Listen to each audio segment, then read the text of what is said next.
कभी गंगा जी का जल आपको उष्ण नहीं मिलेगा, गर्म नहीं होती गंगा जी, सदा शीतल रहती। चाहे यहां स्नान कीजिए, चाहे प्रयागराज में जाके स्नान कीजिए, गंगा जी का जल शीतल है। आप लोगों ने स्नान किया हो प्रयाग में, जहां पर संगम होता है ना, यमुना जी के जल में थोड़ी उष्णता होती है, लेकिन गंगा जी वहां भी शीतल है। पता चल जाता है जब आप संगम पर स्नान करोगे, तो कभी कभी आपको थोड़ा थोड़ा हल्का ऐसा लगेगा, यमुना जी का जल उष्ण नहीं है, पर गंगा जी का जल ज्यादा शीतल है, इसलिए यमुना जी का जल अलग पता चल जाता है कि, और उसके पीछे भी कारण है, क्योंकि यमुना जी जो है वो भगवान श्री कृष्ण का प्रश्वेत है, श्रम जल है, और श्रम जल तो उष्ण होता है। तो गंगा जी के दो गुण विशेष हैं, प्रवाह नहीं रोकती और स्वभाव नहीं बदलती। बहुत बातें हम सीखेंगे सुनेंगे, लेकिन ये दो बातें विशेष, जीवन में उथल पुथल नहीं आवे ऐसा हो नहीं सकता। अगर नहीं आ रही है तो शायद आप, हो सकता है कोई ज़ॉम्बी हो, कोई भूत प्रेत हो गए, आपके जीवन में कुछ भी नहीं होता। हो सकता है कि आप कोई दिव्य आत्मा हो, कोई प्रेतात्मा हो, कोई पता नहीं कुछ और ही हो, अगर आपके जीवन में कुछ नहीं होता। हर दिन जीवन में एक सामना तो है। स्वामी विवेकानंद कहते हैं, एक भी दिन यदि बिना संकट के गुजरता है, बिना किसी चैलेंज के निकलता है, बिना किसी चिंता के निकलता है, तो समझो आपने पिछले दिन कुछ गलत तो किया, इसलिए आज कुछ परीक्षा नहीं हुई। परीक्षा उसकी नहीं होती जो क्लास से बाहर कर दिया जाता है, जो क्लास में बैठा उसकी तो परीक्षा होती है, हर क्षण होती है। प्रवाह मत बदलो और स्वभाव मत बदलो, और आपका प्रवाह भी स्थिर होता है, स्वभाव भी परिवर्तित होता है, तो लाख बार गंगा में डुबकी लगाओ, कोई उसका फायदा नहीं। तो बड़े भाव है मन में। हम तो पहली बार हरिद्वार में कथा करने के लिए आए हैं। ऋषिकेश में तो इतनी बार आए हैं कि गिनती नहीं है, लेकिन ऋषिकेश इतनी बार भी हरिद्वार से ही गए, पर कथा के लिए पहली बार हरिद्वार आगमन हुआ है। हमारे परम पूजनीय प्रातस्मरणीय श्री जलोढ़ धाम वाले पूज्य बड़े महाराज जी स्वामी श्री अमृतानंद जी महाराज, और हमारे छोटे महाराज जी स्वामी श्री राम जी महाराज, श्री अनंतानंद जी महाराज, आप दोनों के सद्भाव से, आप दोनों की आज्ञा से, आप दोनों की कृपा से हम पहली बार गंगा जी के तट हरिद्वार में, और उसमें भी हर की पेड़ी, जो अभी महाराज जी बता रहे थे, जो ब्रह्म कुंड है, वहां कथा सुनाने का ये अवसर हमें प्रदान करने के लिए बड़े महाराज जी, छोटे महाराज जी दोनों को बहुत बहुत अभिनंदन।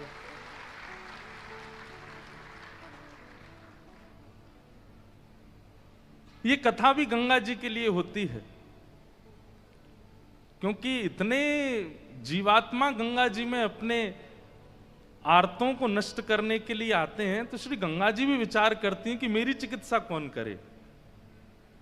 इसलिए घाटों पर ऐसे संत विचरण करते हैं और ऐसे दिव्य आयोजन होते हैं, और आप माने ना माने अपना रूप बदल के गंगा जी आती हैं, और आकर के यह सुन करके, यह दर्शन करके, इतने महापुरुषों का संगम देख करके गंगा जी भी आनंदित हो जाती हैं, प्रसन्न हो जाती हैं।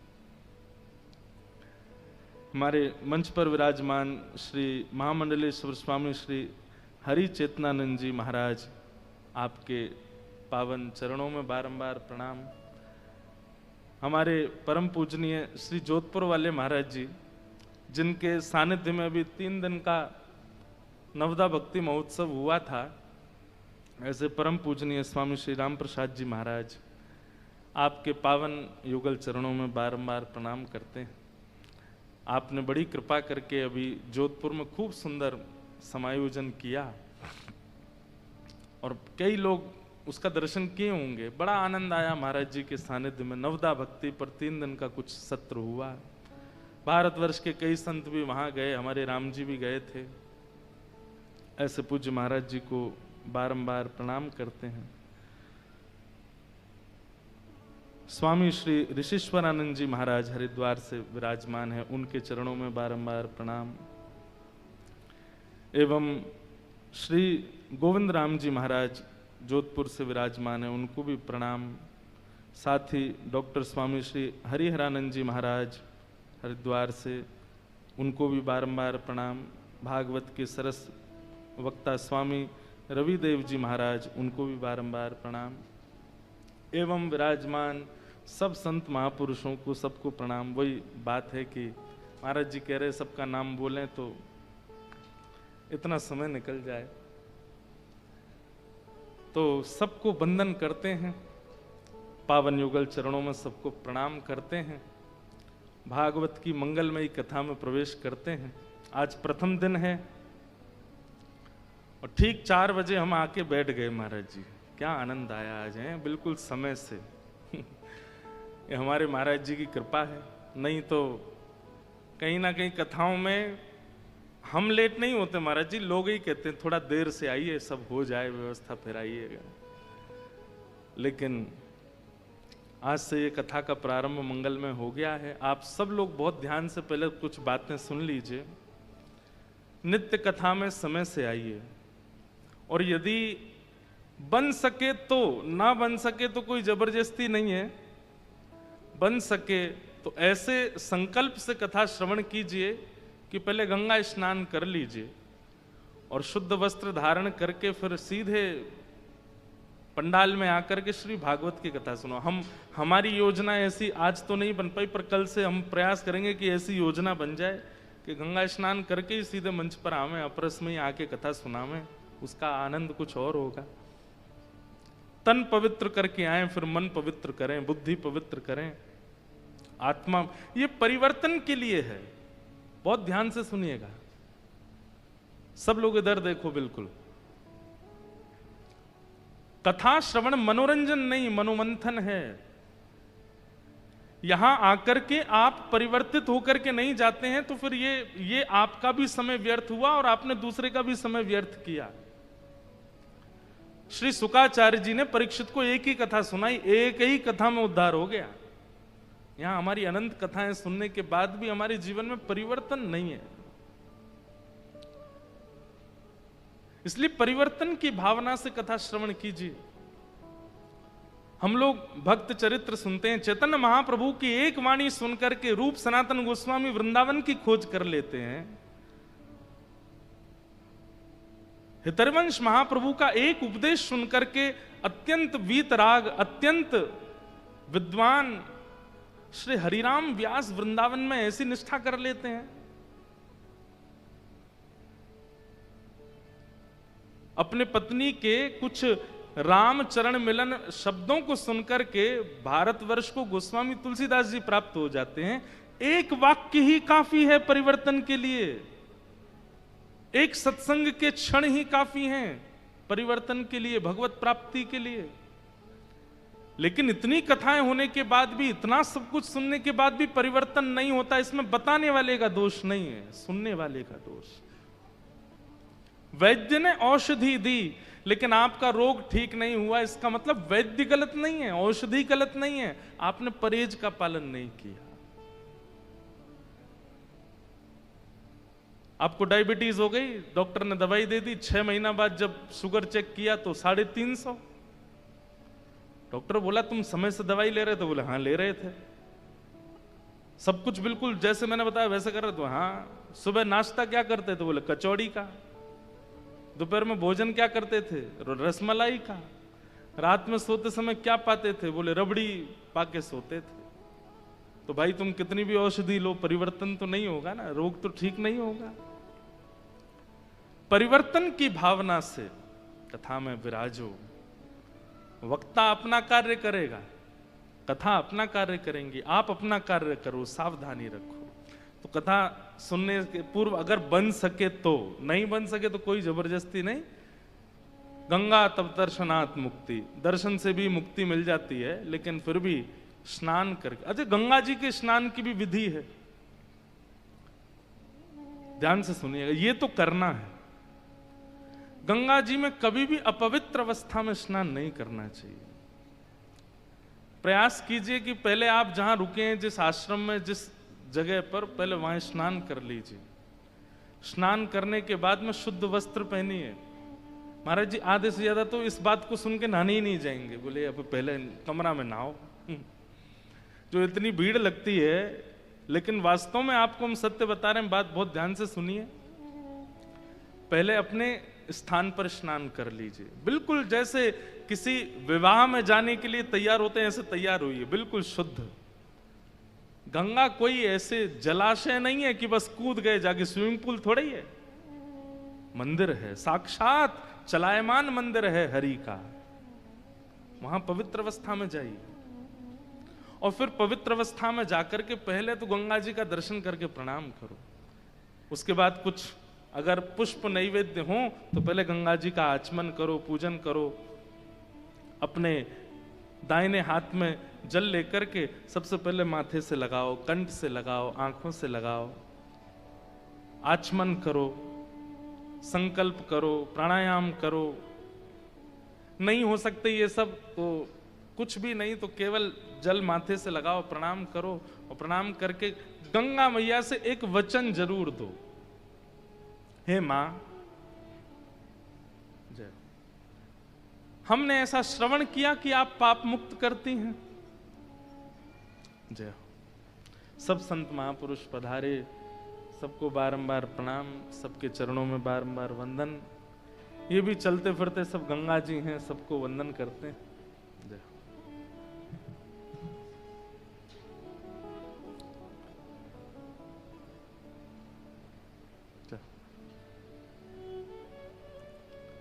तो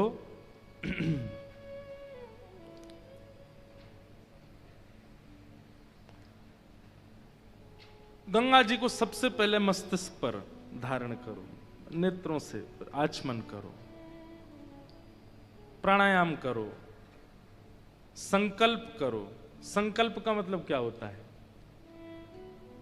हे मां, हमने सुना है कि आप पाप निवृत्त करती हैं, हमने सुना है कि आप व्यक्ति के जीवन को पवित्र करती हैं।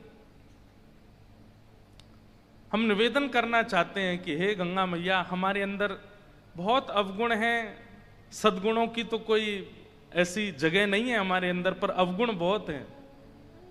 लेकिन ये अवगुण एक मेरे अंदर ऐसा है जिस अवगुण से बहुत लोगों को मैंने खो दिया, बहुत लोग मेरे जीवन से चले गए और मुझे स्वयं भी पीड़ा होती है कि ये अवगुण मेरे अंदर क्यों है।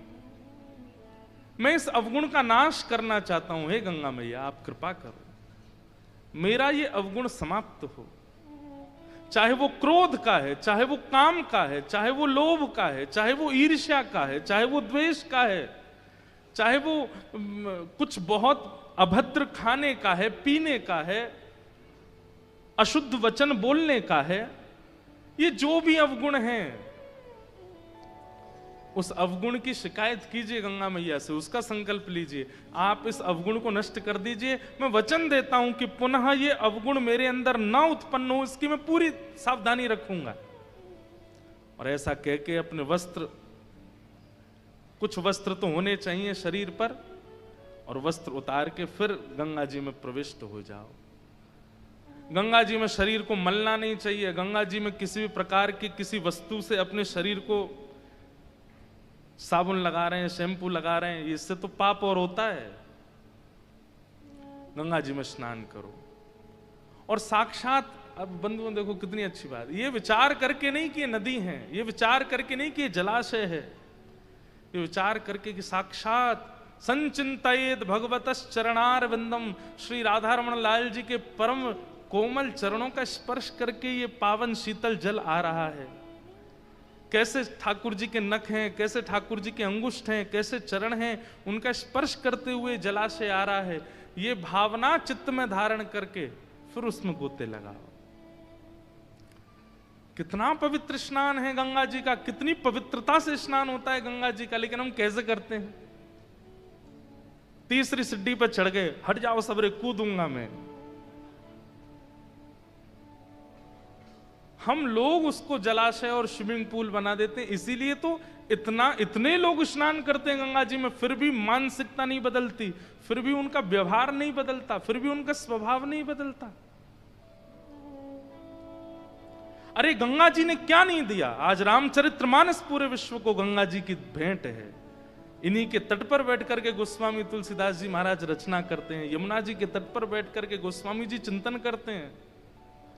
श्रीमद् वल्लभाचार्य जी महाराज इन्हीं तट पर बैठ करके भगवान का दर्शन करते हैं। चैतन्य महाप्रभु बार बार काशी में जाकर के गंगा तट पर बैठ करके हरिस्मरण करते हैं। जहां जहां गंगा जा रही हैं वहां वहां पीछे पीछे मानो जैसे महादेव चल रहे हों, और ऐसी गंगा जी हमारे जीवन को परिवर्तित नहीं कर पा रही। इसमें दोष हमारा है, क्योंकि स्नान की विधि नहीं पता हमें। गंगा जी में स्नान करो, बस होड़ एक चीज याद रहती है सब लोगों को कि घर के कितने लोगों की डुबकी लगानी है। माता जी की, पिताजी की, दादी की, दादा की, जो नहा के बाहर निकल, ए सुन मामा की भी लगा ले, मामी की, मामा की, बच्चों की, उनकी कंपटीशन चल रहा है, कौन ज्यादा डुबकी लगाएगा, कौन ज्यादा। अरे ये सब नहीं। ठीक है, थोड़ा किलोल तो स्वाभाविक है, हम मानव हैं, ऊधम तो हमारे छूटते नहीं, थोड़ा तो होता ही है। लेकिन पहले नियम का पालन कर लीजिए, पहले विधि का पालन कर लीजिए, उसके बाद थोड़ी देर गंगा जी मैया हैं गोद में थोड़ा खेल लीजिए, लेकिन पहले नियम विधि का पालन कर लो। अपने इष्टों को प्रणाम, अपने गुरु को प्रणाम, अपने गुरु मंत्र का जाप गंगा जी में बैठ के करो। शुद्ध सबसे बड़ी बात, तन पवित्र की भावना नहीं रखनी है, स्वभाव परिवर्तन की भावना से गंगा स्नान होना चाहिए। मछली तो जन्म ही गंगा में लेती है, उसका पूरा जीवन गंगा में निकल जाता है, लेकिन वो गंगा तत्व को नहीं जान पाती, इसीलिए मछली ही रह जाती है। और प्राण त्यागने के बाद भी शायद सदगति, ऐसा नहीं कहेंगे कि अधोगति होती है, सदगति तो होती होगी, पर भगवत दर्शन संभवतः नहीं हो पाता होगा। गंगा जी से बाहर आओ, फिर जो वस्त्र गंगा जी में पहन के स्नान किए उनको ना गंगा घाट पर निचोड़ना है, ना धोना है, कुछ नहीं। और उसके बाद जो तौलिया आदि जो भी है वो गंगा जी में थोड़ी सी उसको, जो पवित्र है जिसका अभी उपयोग नहीं किया गया, उसको गंगा जी में ही धो करके उससे तन को थोड़ा पोंछ लीजिए, सूखे वस्त्र से नहीं। और फिर नवीन वस्त्र धारण करके अपना उर्धपुंड लगा करके उसके बाद गुरु मंत्र का जाप कीजिए। जिस नाम में आपकी निष्ठा है वो नाम का जाप कीजिए। और जगह तो नेत्र बंद करके कीजिए, लेकिन गंगा जी के घाट पर नेत्र खोल करके कीजिए। गंगा जी का दर्शन करते हुए नाम जप कीजिए, गुरु मंत्र का जप कीजिए। बस विचलित ना हो, इधर देखें इधर नहीं, गंगा जी को अखंड देखते रहिए। आप फिर हमको याद करेंगे। जो परिवर्तन का अनुभव अपने स्वभाव में, बुद्धि में, विचार में आप करेंगे, अद्भुत है। ऐसी गंगा जी, उनमें स्नान करो और स्नान करने के बाद अपना मंत्र आदि करने फिर आओ कथा में, और यहां बैठ करके फिर 3, 3.5 घंटे 4 घंटे कथा श्रवण कीजिए। महाराज 7 दिन में ही वो परिवर्तन का अनुभव आपको होगा, उस विचार का अनुभव आपको होगा। कभी स्वप्न में, कभी अनुभव में, कभी विचारों में, कहीं ना कहीं ठाकुर जी का अनुभव होने लग जाएगा। यही तो हमारे जीवन का उद्देश्य है। तो भाग्यशाली हैं आप लोग। दुनिया में कथा होती है सब जगह भाग्यशाली, पर मैं ये बात कह दूं तो कोई अतिशयोक्ति नहीं। आज के दिन से गंगा जी के तट पर, ऐसे पावन स्थान पर, ऐसे पावन संतों के सानिध्य में ये कथा जो सुन रहे हैं वो परम भाग्यशाली, परम भाग्यशाली। बस अपने इस भाग्य को, ये आपके दरवाजे पर आया हुआ भाग्य दस्तक दे रहा है, इसकी अवहेलना मत करना, इसका उपयोग कर लीजिए। और जो 2-3 दिन का नियम बना के आए कि हम तो 2-3 दिन रुकेंगे चले जाएंगे, अगर ये नियम आपने नहीं तोड़ा तो आपने कुछ नहीं तोड़ा। इसको तोड़ के 7 दिन रुक के जाओ, कथा सुन के जाओ, भाव से कथा का श्रवण करके जाओ। ऐसी पावन गंगा, उनको हम प्रणाम करते हैं, उनको हम वंदन करते हैं। ये हमारे लाला के चरणों से प्रकट हुए हैं, इन्हें बारंबार नमन करते हुए आइए आज प्रथम दिवस के महात्म की चर्चा में हम लोग प्रवेश करते हैं। देखो, महात्म के पहला श्लोक ही गंगा जी का द्योतक है, सुनिएगा। सच्चिदानंद रूपाय विश्वोत्पत्त्यादि हेतवे तापत्रय विनाशाय श्री कृष्णाय वयं नमः। सच्चिदानंद रूपाय, तीन रूप बताए गए भगवान के, सत्य, चैतन्य और आनंद। अब अनेक बार इस श्लोक की व्याख्या ठाकुर जी के रूप पर की है, पर सत्य, चैतन्य और आनंद ये तीनों रूप गंगा जी के हैं। सबसे पहला सत्य, गंगा जी सत्य है, इसलिए असद व्यक्ति का भी संस्कार किया जाता है तो भी गंगा जी उसको सत्य की प्राप्ति करा देती हैं। सब लोग इधर देखो, सावधानी से सुनिए बिल्कुल कथा। गंगा जी सत्य स्वरूप है। अब व्यवहार में ऐसा होता है कई बार कि मित्र मित्र आपस में कहते हैं, ये जो तू बात कह रहा, हाथ में गंगा जल लेकर के कह दे। गंगा जल लेने में घबरा जाता है, नहीं गंगा जी नहीं लूंगा, मैं कह रहा हूं कि मैं कल से ऐसा नहीं खाऊंगा, कल से ऐसा नहीं पीऊंगा। नहीं नहीं, गंगा जल लेके कह हाथ में। गंगा जल लेने में क्यों इतनी हालत खराब होती है? क्योंकि वो सत्य स्वरूप हैं। उसे वो कहीं ना कहीं नास्तिक व्यक्ति भी इस बात को जानता है कि गंगा जल हाथ में लेकर के मैंने कोई संकल्प किया और उसकी पूर्ति अगर नहीं की तो मेरे को अधोगति का सामना करना पड़ेगा। गंगा जी सत्य स्वरूप हैं, सत्य है। इसलिए जीवन में कुछ भी करने वाला व्यक्ति वो भी अपने अंतिम समय में घर के लोगों से निवेदन कर देता है कि संस्कार हो सके तो गंगा तट पर करना, नहीं हो सके तो कम से कम अस्थि विसर्जन तो गंगा जी में ही कर देना। क्योंकि उसे पता है कि जीवन में चाहे जो भी किया हो, लेकिन मेरी थोड़ी सी जो लाज बचाने की सामर्थ्य वो गंगा जी में है। वो मेरी लाज बचा लेंगी कैसे भी। गंगे गंगे तियो ब्रूयात योजना नाम सतैरपि मुच्यते सर्व पापेभ्यो विष्णु लोकम सगच्छति। आप लोग ऐसा मत सोचना गंगा पर करते ही होगी पूरी, नहीं, लेकिन आज गंगा जी के तट पर बैठे हैं इसलिए थोड़ी निकल रही है बातें, सुन लीजिए। गंगा जी का पहला स्वरूप कि सत्य है। सत्य किसको मानेंगे? जिसके सामने असत्य का अस्तित्व नष्ट होता हो, वो सत्य है। जैसे गुरु के सामने सत्य वाचन करना ही पड़ता है। आप वहां रोक नहीं सकते स्वयं को। उनके सामने झूठ बोलने में घबराहट होती है। ऐसे ही गंगा है। गंगा के तट पर भी एक बात मेरी बहुत ध्यान से सुनिएगा, जो गुरु के सामने भी असत्य बोलने में झिझकता नहीं है, जो दैव के सामने भी असत्य बोलने में व्याकुल नहीं होता, जो गंगा जी का जल हाथ में लेके बाद भी सत्य बोल देता है, वो राक्षस ही होगा। क्योंकि ये राक्षसत्व ही है कि राम सामने खड़े हैं और फिर भी रावण का रावणत्व जीवित है। कई बार घटनाएं सुनने में आती हैं कि आजकल के युवा लोग गंगा जी के तट पर पार्टी करते हैं, कुछ भी खा लेते हैं, पीते हैं, पड़े रहते हैं गंगा जी में। ये रावणत्व नहीं है तो क्या है? ऐसी पवित्र गंगा जी के तट पर भी आप स्वयं को नहीं संभाल रहे हो। गंगा जी सत्य है। दूसरा, श्री गंगा चैतन्य है। वो जल नहीं है। जल भी कहीं ना कहीं जड़त्व में आ जाता है, लेकिन श्री गंगा चैतन्य है। हमने तो अपने जीवन में बहुत अनुभव किए हैं। कितनी भी घबराहट हो रही हो, थोड़ा भय लग रहा हो, चिंता हो रही हो, बहुत व्याकुलता जीवन में चल रही हो, आप एक काम कीजिए, घर में गंगा जल सबके होता है, तुरंत जाइए थोड़ा सा गंगा जल पान कर लीजिए। आपकी मानसिक और बौद्धिक क्लेशों को भी गंगा जी शुद्ध कर देती हैं, पवित्र कर देती हैं।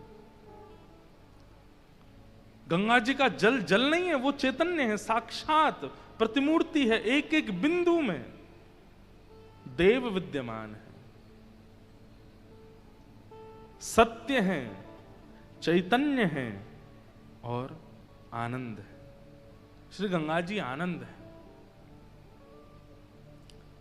जिन गंगा जी के तट पर ऋषिजन सदा आनंदित विचरते, आप कुछ मत करो, गंगा जी के तट पर घूमते रहो, आपको भोजन भी मिल जाएगा, आपको निवास भी मिल जाएगा, आपको वस्त्र भी मिल जाएंगे, आपको मित्र भी मिल जाएंगे, आपको संबंधी भी मिल जाएंगे, सब मिल जाएंगे। गंगा जी के तट पर सब सुलभ है, आनंद है। जीवन में प्राप्त करने वाला जो आनंद चाहते हैं, गंगा तट पर सब प्राप्त हो जाएगा। इसलिए सच्चिदानंद रूपाय, ये तीनों रूप गंगा जी के हैं। पहला सत्य, दूसरा चैतन्य और तीसरा आनंद। विश्वोत्पत्त्यादि हेतवे, विश्व की उत्पत्ति, पालन और प्रलय, तीनों की संभावना गंगा जी में है। विश्व का उत्पत्तिकरण भी गंगा जी से हो रहा है। हमारे भीतर जो सद्भावना प्रकट हो रही है वो गंगा जी की कृपा है। हमारा पालन भी गंगा जी से हो रहा है। गंगा जी के जल से ना जाने कितने भारतीयों का पालन हो रहा है, कितने नगरों का पोषण हो रहा है, कितने परिवार पल रहे हैं गंगा जी के जल पर। और जब अपने रौद्र रूप में आती हैं तो संहार भी करती हैं। उत्पत्ति, पालन और संहार, तीनों की संभावना जिनके पास है। तापत्रय विनाशाय, तीन प्रकार के ताप, आदिदैविक, आदि भौतिक, आध्यात्मिक, तीनों तापों को नाश करने की जिनमें सामर्थ्य है, ऐसे श्री कृष्णाय वयम नमः, श्री गंगाय वयम नमः। ऐसी श्री गंगा को, ऐसे श्री कृष्ण को और ऐसे श्री कृष्ण के चरणों से प्रकट हुई गंगा को हम नमन करते हैं, हम वंदन करते हैं। अब सोचो, जिनके चरण के स्पर्श की गंगा इतना पवित्रीकरण कर देती है, वो स्वयं कैसे होंगे? वो स्वयं श्री कृष्ण कैसे होंगे? विष्णुपदी जब इतना कल्याण कर देती हैं तो स्वयं श्री कृष्ण जीवन में आ जाएंगे तो क्या क्या नहीं दे सकते हैं। ऐसे श्री कृष्ण को और ऐसे श्री कृष्ण से चरणों से प्रकट हुई मां गंगा को हम प्रणाम करते हैं। गंगा जी के अवतरण की निकुंज की कथा भी हमने गिरिराज जी में सुनाई थी। श्री राधा कृष्ण का प्रेम विगलित स्वरूप भी है। अब वो कथा और विस्तार से हम एक दिन सुनाएंगे। कथा में थोड़ी और लीला में प्रविष्ट हो जाएं, थोड़ी और निकुंज की भावनाएं आ जाएं, फिर सुनाएंगे कि श्री गंगा जी राधा कृष्ण मिलित स्वरूप हैं। तो ऐसी पावन गंगा मैया को बारंबार प्रणाम। महात्मा की कथा आज हम लोग सुनेंगे। एक बात और कह दें, विश्व भर में कथा सुनने की अपनी महिमा है, लेकिन गंगा जी के तट पर भागवत की कथा सुनना ये प्रोटोकॉल है। प्रोटोकॉल मतलब ये नियम ही है, ये शास्त्राज्ञा है। श्रीमद् भागवत की कथा कहां होनी चाहिए, यह प्रश्न सबसे पहले नारद जी महाराज ने पूछा था सनत कुमारों से, और सनत कुमारों ने तभी आज्ञा दे दी थी, गंगाद्वार समीपे तु तटमानंद नामकम। गंगा द्वार यानी कि हरिद्वार, और वहीं आनंद वन में बैठ करके भागवत, ये गंगा जी का तट जितना भी हरिद्वार से ऋषिकेश तक ये सब आनंद वन है। ये कथा, यहां कथा सुनना ये प्रोटोकॉल है, ये नियम है, ये शास्त्राज्ञा है। आप गाजियाबाद में कथा सुनो, दिल्ली में कथा सुनो, नोएडा में कथा सुनो, बंबई में कथा सुनो, वो सब एक प्रकार से ऐसा तो नहीं कहेंगे कि प्रोटोकॉल का उल्लंघन है, लेकिन हाँ वो बात है कि आप गंगा जी कैन में भर के घर ले गए तो वो भी गंगा ही हैं, तो वहां जाकर के कथा सुनना भी वो एक प्रकार से ये समझ लो कैन में भर के ले गए हो। लेकिन हरिद्वार में कथा सुनना, गंगा जी के तट पर कथा सुनना, ये तो नियम है, ये तो शास्त्राज्ञा है, ये तो आचार्यों की आज्ञा, ये तो परंपरा है, यहां कथा सुननी चाहिए। इसलिए यहां कथा कहना और सुनना ही मैं बार बार कहूंगा कि हमारा भाग्य है, इसको चूकिएगा नहीं इससे। हरिद्वार 88,000 सौनकादि ऋषि बैठे थे। थोड़ी आगे चल करके सुख तीर्थ भी आता है, ऐसा कहते हैं कि वहां शुकाचार्य जी ने कथा सुनाई। नैमिषारण्य क्षेत्र में 88,000 सौनकादि ऋषि बैठे हैं और वहां सूत जी का आगमन हुआ। ये सौनकादि ऋषि क्या कर रहे थे? मेरे और आपके कल्याण के लिए यज्ञ कर रहे थे, लेकिन इनको उस यज्ञ से कल्याण होगा ऐसा विश्वास नहीं था। तब वहां सूत जी का आगमन हुआ और सूत जी से इन्होंने प्रश्न किए हैं। बहुत ध्यान से सुनिएगा। प्रश्न, आचार्यों से प्रश्न कैसा करना चाहिए। आजकल एक नया प्रकल्प चालू हुआ कथाओं में कि कथा सुनाने के बाद व्यास जी फिर मौका देते हैं कि भाई सब लोग प्रश्न करो, चलो सबके पास माइक घूमेगा, कुछ कुछ पूछो। कई कथाओं में ऐसा होता है और कई कथाओं में ऐसा नहीं होता। तो ऐसा होता है कि जो भी जिज्ञासु हैं वो कुछ लिख करके पर्ची मंच पर दे दो। हमारी कथा में भी यही होता है कि पर्चा आप दे दो, हमारे आने से पहले हम देख लेंगे, अगर अनुकूल प्रश्न होगा तो उसका उत्तर देंगे। लेकिन इतनी व्यवस्था मिलने के बाद भी लोग क्या प्रश्न करते हैं? उत्तर तो बाद की बात है, प्रश्न करना नहीं आता हमको।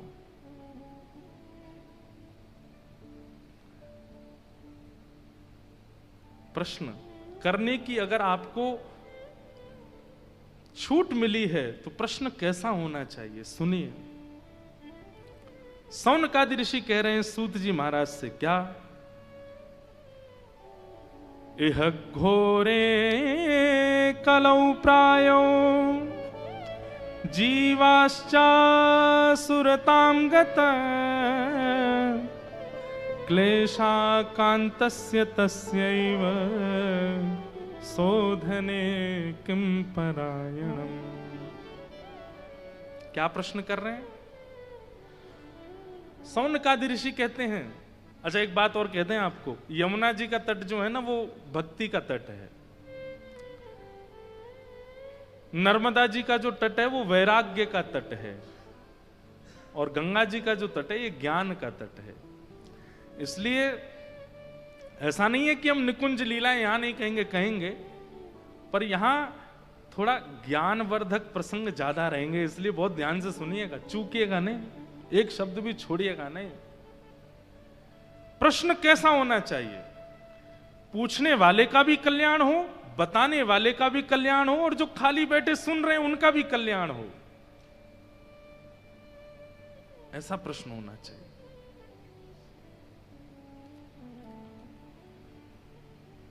सौनकादि ऋषि कह रहे हैं कि महाराज इस घोर कलिकाल में जहां पर जीवाश्चाम सुरताम गतः, जहां पर जीव असुर बनता जा रहा है। सब लोग इधर देखिए, कभी कभी सोच करके रूह कांप जाती है कि हम सच में मानव हैं।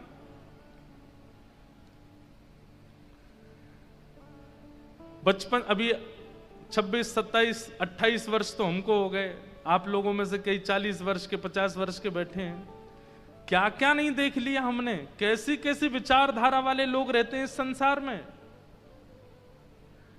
हमने नरभक्षी जीव को भी देखा, जो बालकों को मार के खा जाते हैं, ऐसे व्यक्ति की भी हमने रिपोर्ट देखी है न्यूज पर।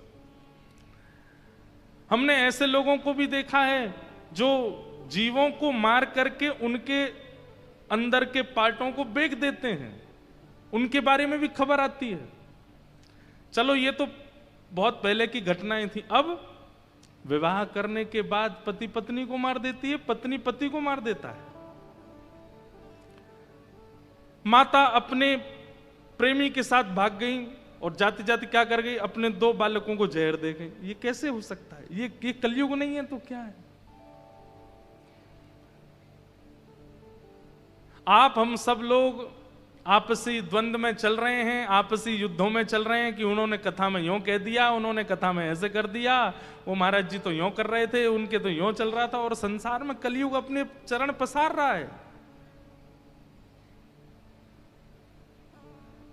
भक्तमाल जी में बार बार नाभाजी कहते हैं कि वैष्णव अपराध मत करो, वैष्णव अपराध मत करो। सबसे बड़ा अपराध एक ही है, क्या? उर्दपुंड जिसके माथे पर लगा है, गले में कंठी माला है, जिसके मुख पर भगवान नाम है, उसका अपमान मत करो। पर हम लोग पीछे नहीं हटते और संसार में कलिकाल बढ़ता ही जा रहा है।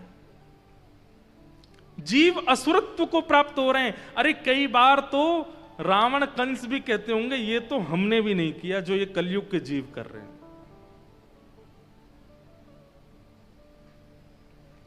अभी संत जन आयोजन करते हैं कि गौ हत्या बंद हो। 100-150 वर्ष बाद आयोजन होंगे, पति हत्या बंद हो, पत्नी हत्या बंद हो, भ्रूण हत्या बंद हो, बालक हत्या बंद हो, संत हत्या बंद हो, वैष्णव हत्या बंद हो।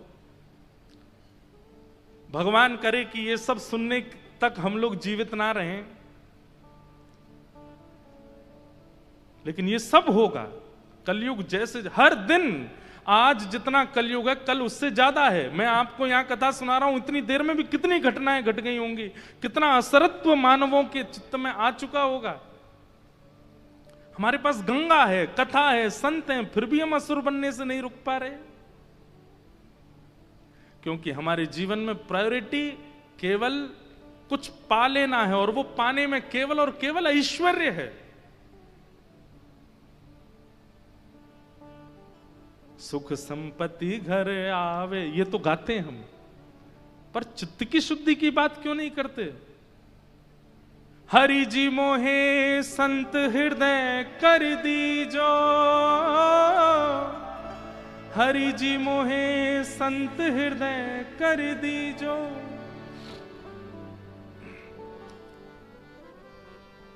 छल बल निंदा कपट भाव सो दूर मोहे रख दीजो, हरि जी मोहे संत हृदय कर दीजो। हमने कभी आंतरिक भावना के परिवर्तन की याचना ही नहीं की है, इसलिए आसरत्व आता जा रहा है। लेकिन यहां पर सौनकादि ऋषि प्रश्न कर रहे हैं, श्रीमद् भागवत कथा का प्रारंभ करने का कारण बन गया ये प्रश्न, क्या? कि इस घनघोर कलिकाल में जहां मानव असुरता को प्राप्त होते जा रहे हैं, ऐसे में इन मानवों को सुधारने का साधन क्या है? और भगवान हमारी एक प्रार्थना, बोले क्या लोगों के पास समय बहुत कम है, इसलिए श्रेष्ठ से श्रेष्ठ, उचित से उचित, पवित्र से पवित्र साधन बता दीजिए जो अल्प में ही हो जाए। श्रेयसाम यद भवे श्रेय पावनानाम च पावनम, कृष्ण प्राप्ति करम सस्वत साधनम तद्वदाधुना। ये मानव कल्याण कैसे होगा इस कलिकाल में, कृपा करके हमें बताइए। सौनकादि ऋषियों के इस प्रश्न का उत्तर सूत जी महाराज देते हैं। वो क्या उत्तर दे रहे हैं? प्रीति सौनक चित्ते ते यतो विच्मे विचार्य च सर्व सिद्धांत निष्पन्नम संसार भयनाशनम। कालव्याल मुखग्रास त्रास निर्णास हेतवे श्रीमद्भागवतम शास्त्रम कलौकीरेण भाषितम। हे सौनकादि ऋषियों, तुम सबने जो ये प्रश्न किया है ये बहुत सुंदर प्रश्न है। क्यों? क्योंकि तुम्हारे प्रश्न से अब कृष्ण कथा का प्रारंभ होगा। भूमिका है, बहुत ध्यान से सुनिएगा।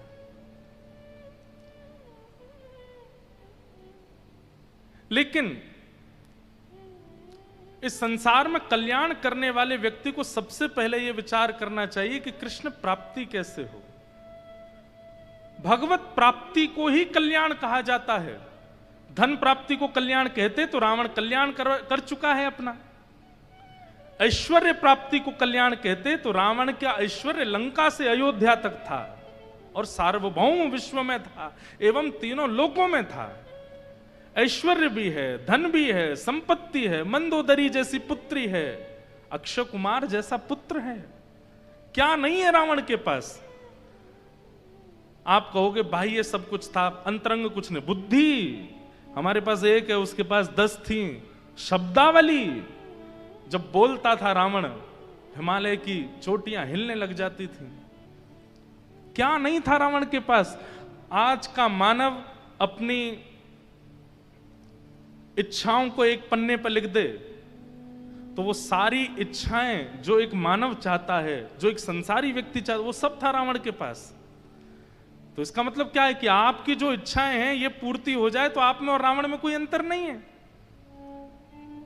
रावण के पास केवल एक वस्तु की कमी है और वो है राम, बाकी सब है। राम नहीं थे, भजन नहीं था, भक्ति नहीं थी जीवन में। ज्ञान अटूट, धन अटूट, ऐश्वर्य अटूट, संपत्ति अटूट, सब कुछ अटूट था। कह दें तो लिमिट क्रॉस करके सब कुछ था उसके पास में, लेकिन भक्ति नहीं थी।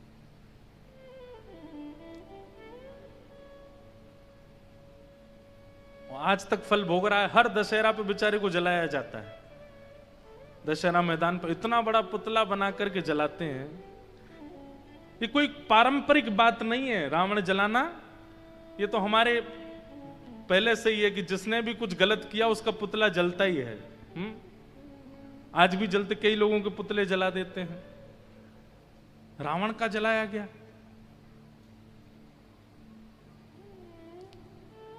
लेकिन रावण जो जो पा चुका था वही तो हम भी पाना चाहते हैं, तो फिर रावण का पुतला क्यों जला रहे हैं? विचारणीय बात है।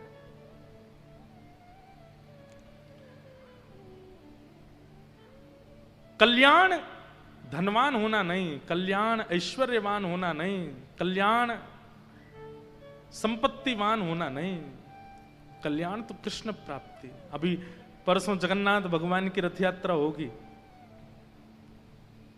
हमारे माधवदास परम भक्त हुए श्री जगन्नाथ जी के। आपके चरित्र में वर्णन आता है कि आप 22-23 वर्ष की आयु में जगन्नाथपुरी गए थे पहली बार। इनकी पत्नी का निधन हो गया था और इनका छोटा सा बालक था। उस बालक की रक्षा में ही पूरे दिन रहते थे, उसी की चिंता करते रहते थे। मन में सोचते थे इसका ध्यान कौन रखेगा, इसकी सेवा कौन करेगा, इसको बड़ा कौन करेगा। इसकी माँ तो चली गई। एक दिन एक वृक्ष पर से एक घोंसले में से एक अंडा नीचे गिरा। तो जैसे ही गिरा इन्होंने उसको देख लिया। अब अंडा नीचे गिर रहा था, तभी ये बोले अरे अरे ये तो अब खत्म होगा। पर तभी नीचे कुछ सूखे पत्तों का ढेर था और वो अंडा आकर के उसमें गिरा। दौड़ करके जाके इन्होंने देखा तो अंडा बच गया। उससे इनके मन में भावना आई कि भैया मैं क्या सोचता हूं कि इस बालक की रक्षा मैं करूंगा। सबकी रक्षा और सबको जिवाने की जिम्मेवारी तो ठाकुर जी ने ले रखी है। हम चाहें जितनी रक्षा कर लें, ठाकुर जी को प्राण लेने होंगे तो ले ही जाएंगे। और चाहे कोई व्यक्ति कितनी भी दुर्घटनाग्रस्त परिस्थिति से निकल जाता फिर भी बच जाता है। हवाई जहाज क्रैश हुआ अहमदाबाद में, लेकिन एक व्यक्ति निकल के कैसे आ गया उसको खुद नहीं पता मैं कैसे बच गया। कई लोग कहने लगे कितना भाग्यशाली व्यक्ति, कितना सौभाग्यशाली व्यक्ति। ये बातें तो चलो बनाने की हैं, लेकिन बात ये है स्पष्ट कि अभी उसका जीवन अंत हुआ नहीं है। अभी उसके जीवन के जो शेष दिन थे वो पूरे हुए नहीं है। जीवित रहना भाग्यशाली नहीं होता, इस बात को भूल जाइए। और किसी के असमय पर प्राण चले जाना ये दुर्भाग्य नहीं होता। हम उस समय एक व्यवहार निभाते हैं और उस समय कहते हैं कि भाई बहुत बुरा हुआ, बहुत बहुत गलत हुआ। उस समय कहना पड़ता है, कहा भी जाता है। परंतु हम सबके जीवन के दिन शेष हैं, वो पहले से नियुक्त हैं, उतना करना ही पड़ेगा।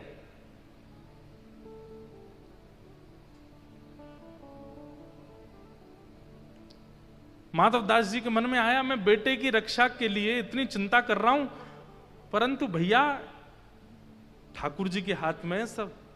ये अंडा ऊपर से गिरा लेकिन नीचे सूखे पत्तों ने इसको बचा लिया। इसका मतलब ये है कि ठाकुर जी ने सबको, सबकी व्यवस्था कर रखी है। कोई माता पिता के बिना भी पूरा जीवन जी लेगा।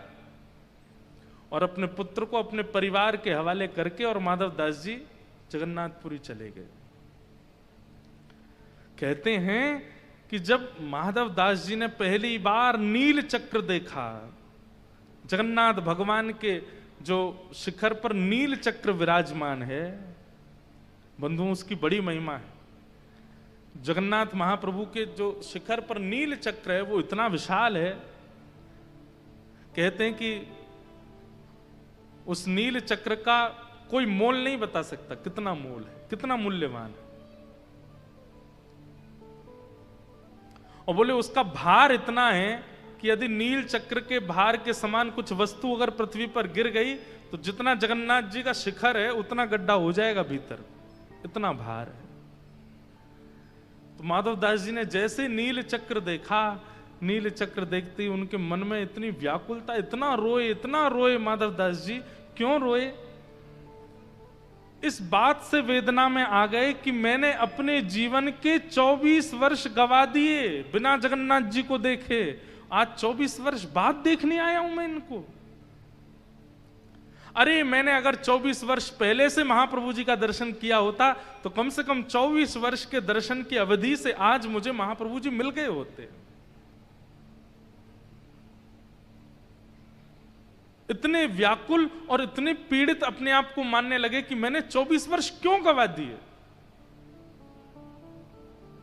समुद्र के तट पर जाकर के बैठ गए, अन्न जल त्याग दिया, अनशन करने लगे, प्राण त्याग दूंगा मैं, क्योंकि मैंने 24 वर्षों को व्यर्थ कर दिया। बताओ, हम लोग इतने बड़े बड़े हो जाते हैं, हमारे मन में ऐसी बेचैनी आती कभी, ऐसी व्याकुलता आती कभी? हमने इतने साल बाद जगन्नाथ जी के दर्शन किए, ऐसी बेचैनी कभी नहीं हुई। लेकिन उनको बेचैन देखो, किस बात से बेचैन है कि मैंने इतने दिन तक दर्शन क्यों नहीं किया।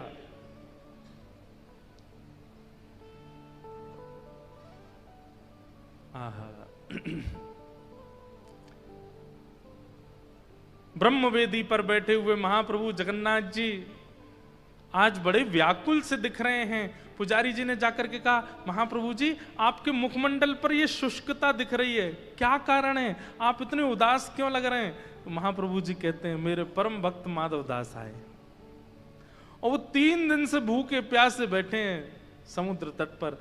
और कारण जानकर के आश्चर्यचकित हो जाओगे, इसके पीछे कोई और कारण नहीं, केवल एक कारण है कि उन्होंने इतने